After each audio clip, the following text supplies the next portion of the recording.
1,000 times 20 days, ang katanghang kita mo ay aabot ng 20,000 pesos.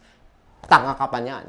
Ngayon, kung pambobo naman, 500 times 20 days trading time, that's 10,000 na kabobohan mo. Yung katangahan nyo per month dapat 20,000, tanga ka pa niyan. Pero yung katangahan mo na-mix mo, na-messed up mo, na-mix up mo sa katangahan at kabobohan. So ngayon, yung katangahan mo 20,000 per month, naging 10,000 na lang na katangahan at kabobohan. At sa lahat ng kabobohan na ginawa mo sa loob ng 12 months, tanga ka at bobo ka ng 120,000 pesos. Tanga ka man, bobo ka man, may future ka. Basta marunong ka lang mag-value ng time. Mag-value ng time. Gumamit lamang ng pinakamatindi at matalinong common sense and right decision making. Wala dapat espasyong pagiging tanga at bobo. Ito ang mga paraan.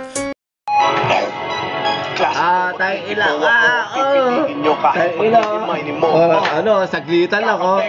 Hindi na talaga sa apo ko. Hindi na yan. Apo, 150.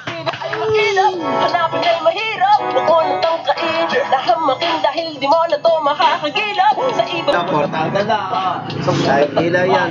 Tayo, sinagat ko sa ano, pero okay na yan. 135 to 150. Tayo na ko sakali, siling. Talagay ko 135. Ilan natin, anong oras na tumatakbo?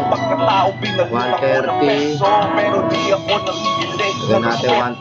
Puro na lang masama ang komento. Kala mo mga henyo pag sila nagpitin. Mga ulo puro kwentong barbero. Pag ako pumapoy masusunog ang bubero. Mamulang ng tablado. Puta, 36 oh. Walang multong manunod. Wala magtito sa 7,000. Let's go. Sa mga pabida ay magila. hanapin ay mahirap. Magilap, sa iba hindi ba? Sa iba Buti na lang, nagkamali ako. Ako kumikislap pag Napindit ko ba yung imbes na sell eh.